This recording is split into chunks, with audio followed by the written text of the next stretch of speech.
आप कोई भी नई प्रॉपर्टी अगर खरीदने जा रहे हैं तो और उसका वास्तु करवाना चाहते हैं तो आपको उस जगह का वास्तु जो है वो एस्ट्रो वास्तु के हिसाब से करवाना चाहिए, क्योंकि प्रॉपर्टी एक बहुत ही बड़ा डिसीजन होता है लाइफ का। और पहली बात तो कि जब भी आप कोई भी जगह का वास्तु अगर करवाते हैं तो आपके चार्ट के अंदर अगर वो एनर्जीज हैं तो ही आपके घर का वास्तु बहुत प्रॉपर तरीके से हो पाता है। अगर आपका चार्ट, जो आपका बर्थ चार्ट है, अगर वो एनर्जीज शो नहीं कर रहा है और फिर भी अगर घर के अंदर वास्तु कहीं ना कहीं हो रही है तो उसके रिजल्ट्स जो हैं वो इतने ज़्यादा फ्रूटफुल नहीं आ पाते, या तो आ नहीं पाते, या फिर वहाँ की वास्तु के रेक्टिफिकेशंस इतने प्रॉपर तरीके से नहीं हो पाती, कुछ ना कुछ वहाँ पे एरर रहता है। तो अगर आप प्रॉपर्टी परचेज कर रहे हैं या बनाने जा रहे हैं कंस्ट्रक्शन, तो आपको अपना बर्थ चार्ट का एनर्जीज को देखते हुए अपने घर के वास्तु की रेक्टिफिकेशंस 100% कराने चाहिए, और ये बहुत ही फैंटास्टिक रिजल्ट देते हैं लाइफ में। मैं यहाँ पे आपके साथ में आज मेरे ही एक क्लाइंट का एक एस्ट्रो वास्तु, उनका बर्थ चार्ट मैं आपके साथ में डिस्कस कर रही हूँ कि कैसे एस्ट्रो वास्तु ने और कैसे एस्ट्रो वास्तु कितना फैंटास्टिकली काम करती है इन सभी चीज़ों के अंदर। जब आप घर लेते हैं, कोई नई प्रॉपर्टी में अगर आप शिफ्ट हो जाते हैं, क्योंकि ये सारे चेंजेस जो होते हैं ना लाइफ में, ये बड़े बड़े बदलाव हैं। ये आप रोज घर नहीं ले रहे हैं, रोज आप घर चेंज नहीं कर रहे हैं, रोज आपकी प्रॉपर्टी नहीं बन रही है, तो ये आपके चार्ट की कुछ ना कुछ दशा महादशा बदली है जिसकी वजह से ये सारे मेजर चेंजेस हो रहे हैं। ये जो चार्ट है इसमें ये मेरे क्लाइंट की डॉटर का चार्ट है, और ज़्यादातर मैंने लोगों का देखा है कि घर के अंदर जो बच्चे और जो पेरेंट्स होते हैं उनकी जो भी दशा महादशा चल रही होती है वो बहुत ज़्यादा सिमिलर चल रही होती है। जैसे अगर सपोज घर में किसी की राहु की महादशा है तो या तो मदर की या बेटे की या डॉटर की, किसी ना किसी की राहु की महादशा 100% चल रही होगी। शनि की 7.5 अगर चल रही है तो घर में 2-3 लोगों की 100% चल रही होगी। तो जितने भी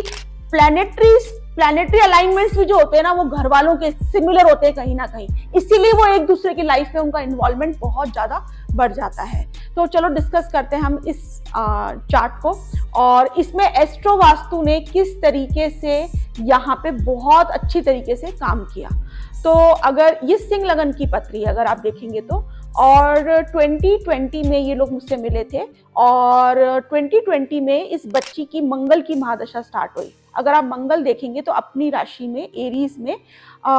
9th हाउस में ये बैठा हुआ है, और मंगल की एक राशि जो है वो 4th हाउस में फॉल हो रही है। तो पहली बात तो बहुत ही क्लियर है कि 4th हाउस एक्टिवेट हुआ है तो कहीं ना कहीं प्रॉपर्टीज वगैरह तो बनेगी इस टाइम पीरियड के अंदर। और देखेंगे आप 4th हाउस में जुपिटर यहाँ पर बैठा हुआ है रेट्रो होकर, और ये महादशा पहली चीज तो क्योंकि फादर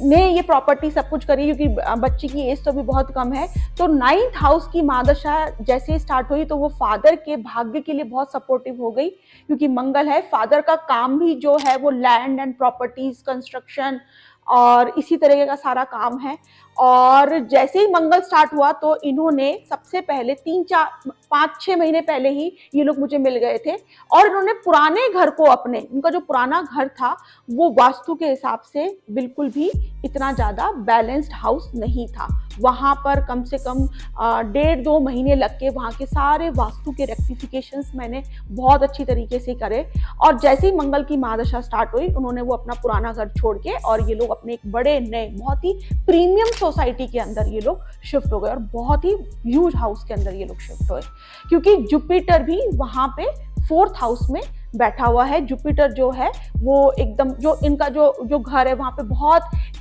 एयर एलिमेंट, तो हवा बहुत अच्छा, जो एनर्जीज है एयर की वो बहुत अच्छी हवा वहां पर आती है, बहुत अच्छी लोकेशन पे, क्योंकि जुपिटर जो है वो कहीं ना कहीं आपके प्राण वायु को भी दिखाता है। तो ये दोनों हाउस बच्चे के एक्टिवेट हुए। दूसरा सिग्निफिकेंस, एरीज जो राशि है ना वो आपके हिल्स, माउंटेन, विलेज एरिया, शहर से दूर जाके कोई एरिया ऐसे को दिखाती है। तो मैंने इन लोगों को ये भी कहा था कि आप लोगों की कोई ना कोई प्रॉपर्टी या लैंड ऐसी जगहों पर भी आएगी। तो अभी कुछ ही समय पहले इन लोगों ने देहरादून में भी इन्होंने एक लैंड परचेज करी है, और माउंटेन और ये सारी चीजें वहां से दिख गई। इससे एक चीज ये पता चलती है कि अगर मंगल आपका आपको चेक करना है कि मंगल आपका क्या स्ट्रांग है चार्ट में या नहीं है, तो और आपकी एरीज राशि जो है क्या वो स्ट्रांग है या नहीं है, तो ये एक बहुत अच्छा एक सिम्टम है कि अगर आपका कोई ना कोई कनेक्शन विलेज से, हिल से या कोई ऊंची पहाड़ी जगह से है, तो आपका मंगल स्ट्रांग आपके चार्ट में काम कर रहा है। और अगर उसकी महादशा भी चल रही है और ये सारे चेंजेस अगर लाइफ में आ रहे हैं, तो मंगल बहुत स्ट्रांगली आपके चार्ट के अंदर काम कर रहा है। और मैंने इनको ये भी बोला कि इस टाइम पीरियड में आप लोगों की मल्टीपल प्रॉपर्टीज बनेगी। और अब यहाँ पे बात आती है कि वास्तु की एनर्जीज यहाँ पे इन लोगों की लाइफ में कैसे अट्रैक्ट करी। तो यहाँ पे स्कॉर्पियो राशि जो है वो 4th हाउस में फॉल कर रही है। स्कॉर्पियो राशि पूरी तरीके से इन सारी विद्याओं को दिखाती है। और 4th हाउस जो है वो लैंड, प्रॉपर्टी, होम कंफर्ट। तो घर के अंदर जब भी इस तरह के ट्रांसफॉर्मेशंस जैसे कि वास्तु, एस्ट्रोलॉजी और जो भी इस एनर्जीज के अंदर जब भी चेंजेस आएंगे, तो भी